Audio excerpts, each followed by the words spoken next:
first bird. Praise for the singing, praise for the morning, praise for them springing fresh. The sixth Sunday of Ordinary Time. A reading from the Holy Gospel according to Mark. A leper came to Jesus and kneeling down begged him and said, "If you wish, you can make me clean." Moved with pity, he stretched out his hand, touched him, and said to him, "I do will it. Be made clean." The leprosy left him immediately, and he was made clean. Then warning him sternly, he dismissed him at once.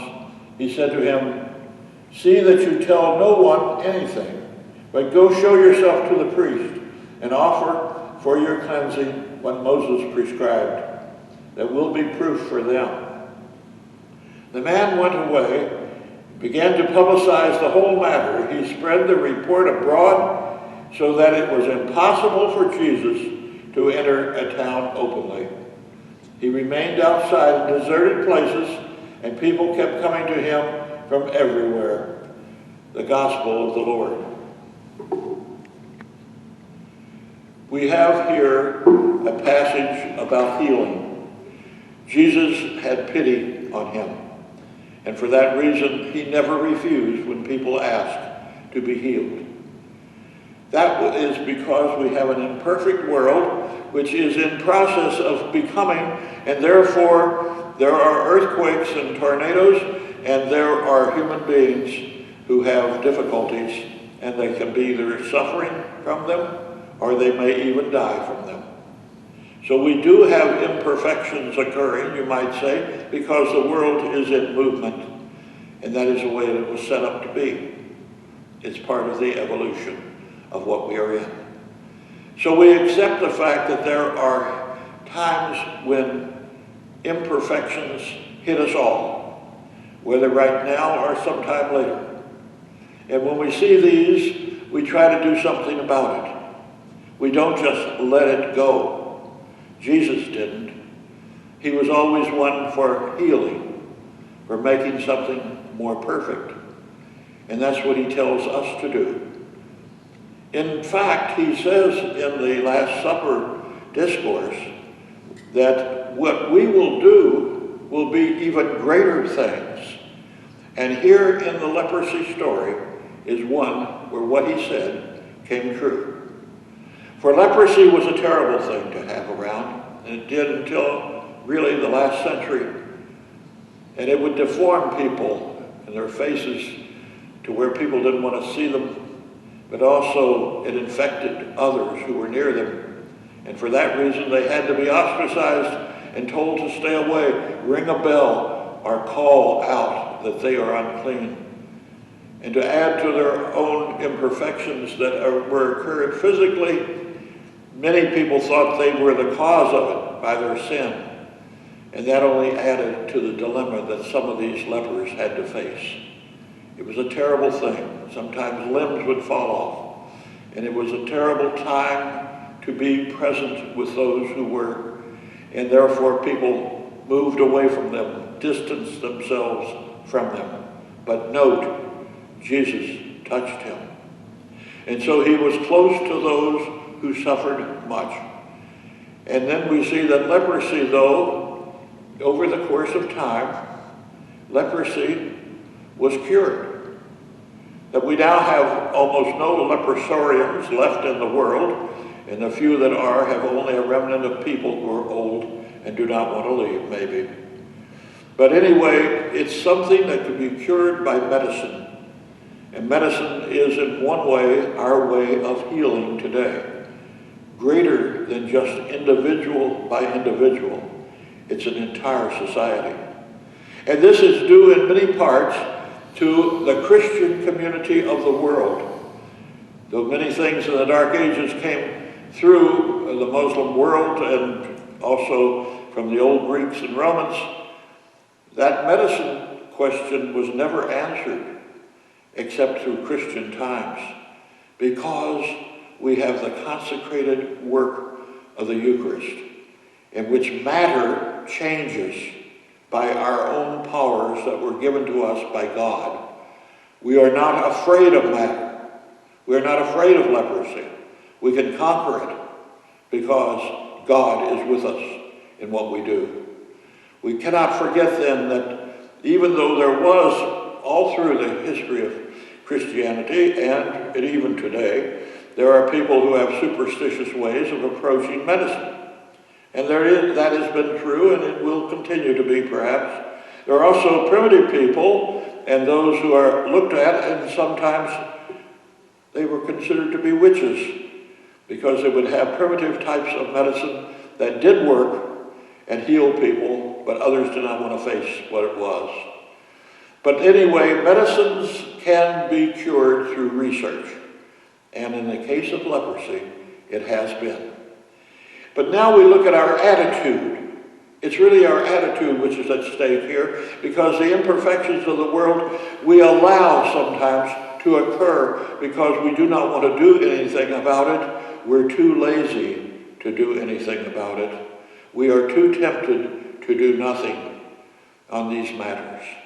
But actually, when we do try to take things into our own hands, such as the climate that we have affected through our difficulties and greed, and has become worse, then we have to make it better. This is important for us then to reclaim and to reparate in some fashion what has been done wrong. And what has been done wrong we do see as part of our need in healing. But also, when it comes to human beings, it is not necessarily that they did something wrong, though in some cases it was. Maybe they overused certain substances. And in that sense, well, they get hurt and they may die from it. And we try to correct this as best we can, both with medicines and in trying to change their behavior. So changing and making change and trying to heal is part of what Christians are called to do. We can't just let it go. And some of the religions of the world may do that. And maybe even a misinterpretation of Christianity is, well, we're going to heaven anyway if we work hard, so forget about what has to be done here on earth. No, we don't hold that. We hold that it is important for us to help create a new heaven and new earth. We are called to take part in perfecting what is imperfect. We are called to take leprosy into consideration and to remove it when it can. And that is our attitude that not only holds for the individual things, but it holds for everything we do and our own action in relation to other people. We could shrug and say it's their business, it's not ours. Or we can say it's partly our business to get them to change. This is what makes for what Christ does when he says he has pity on someone. The second portion of this reading that we have tells us something more, and that is that Jesus was recognized as a healer and acclaimed as a healer, and he was trying to say to the man that he had showed the pity to, keep it quiet. Just go and do what you're supposed to do. Go before the court of the law at that time and tell them that you are healed and show them the actual healing and let them then say that you are no longer a leper and that you can return to society. Just do that. You don't have to do more. But the man was excited, and he was human. And he was as human as any of us are too. And so he did tell other people. He told them what it was like, that he was once a leper and now he's cured. Whether they knew him or not, they could see his joy. But he actually affected how Jesus was dealing, because Jesus was then looked at more as a wonder worker than as one who was really healing, because the person, he had pity on that person and he wanted him to be perfect. It was a one-and-one matter that turned into something social, and that Jesus was no longer even able to come openly to certain places because of it. We see the imperfections of the world going on at the very time then an element of perfection occurs too. And that brings us to what we are and what we should do. We are in a pandemic. It doesn't seem to be easing too much, but somewhat. And it's going to be if people would act and do what they're supposed to do. They don't always do it. And for that reason, we see before us then a society which has more cases than need be and more deaths than need be, because we're not perfect in the way we're acting in trying to bring about a cure of a pandemic that is before us. We see then that we listen to Jesus. Let us do what has to be done. Let us do it well. Let us do it for others. Let's influence them in some way to do it also the right way. Not just allow them to do what they want to do, because that affects the whole society in which we live. The leprosy story tells us a lot. We've got a lot to think about. It involves us all. We are asked today to do what Jesus did too, to help cure, both individually, the way we act in our society, and also as a group, and that we work for the research that is needed to cure the many diseases we have in the world.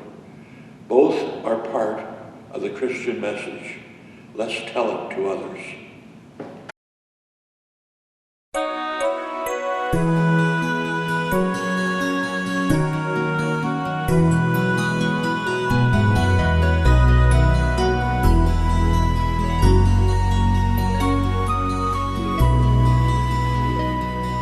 Morning